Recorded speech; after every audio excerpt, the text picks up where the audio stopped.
Okay, so I put my blue here, and I'm going to do the same thing which I did with my first layer of heavy wool. Now I'm going to do it with my other layer, my fine wool.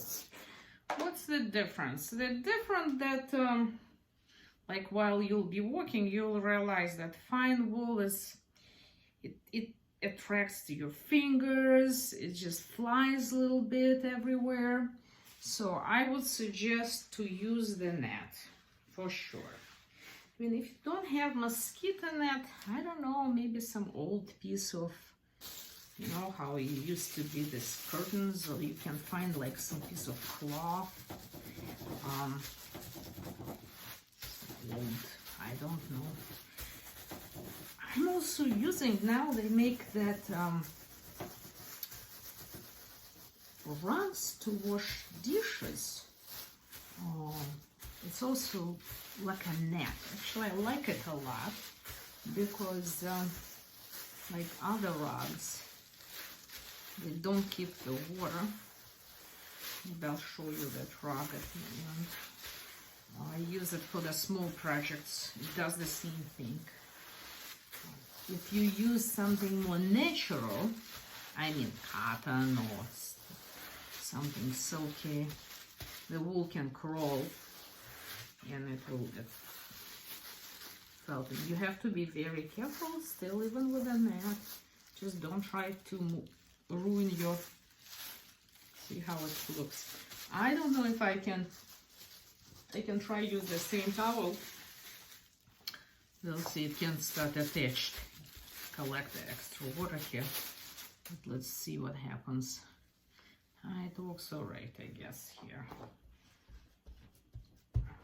but be careful, the wool can start getting attached to the towel.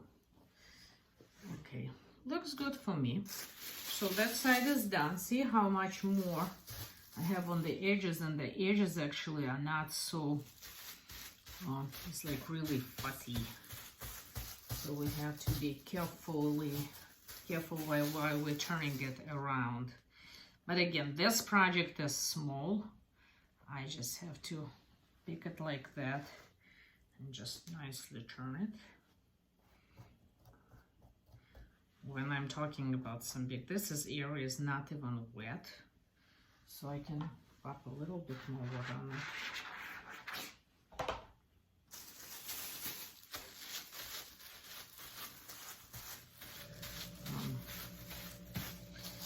So now what I'm going to do the same thing I was doing. I'll start from the corner maybe here.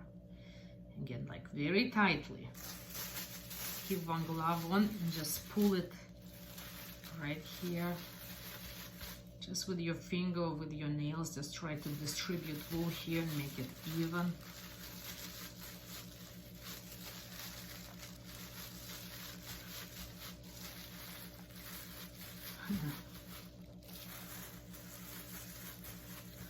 Take your time, be careful, make it tight.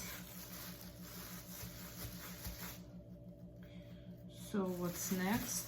After we wrap this area around, it's pretty thick. The whole thing is like pretty thick.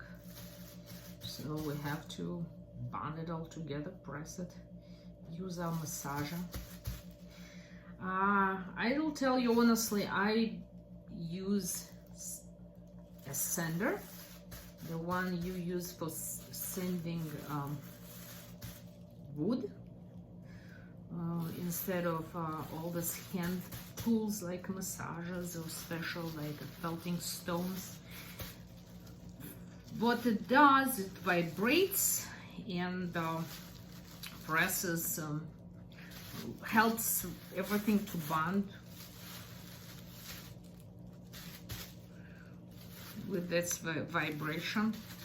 But for heavy, for thick layers like that, it will do okay at the beginning, felting all that upper level of fine wool, but it will not really help me much with fooling and felting like their rest. Okay, so I'm good here. Now my next step is to put my last layer of fine wool on top of that. Let's do the same with it. The only thing, this edge is pretty thick already, so I don't want to go further to the edge, so I will just keep it inside. If like a couple here comes out, I don't really care, but most here I wanted to have here. Right now everything is wet, so including my fingers. It's just I want to be careful. I don't think I will use the whole piece of wool here. I'll probably use about, I don't know, I would say maybe half, a little bit more than half, because after I covered it here, I don't see that there's much spot left here to cover. So I just do my approximate good job. Okay, let me finish that and I'll wet it. And after this, I'll come back and I will show you what we do next.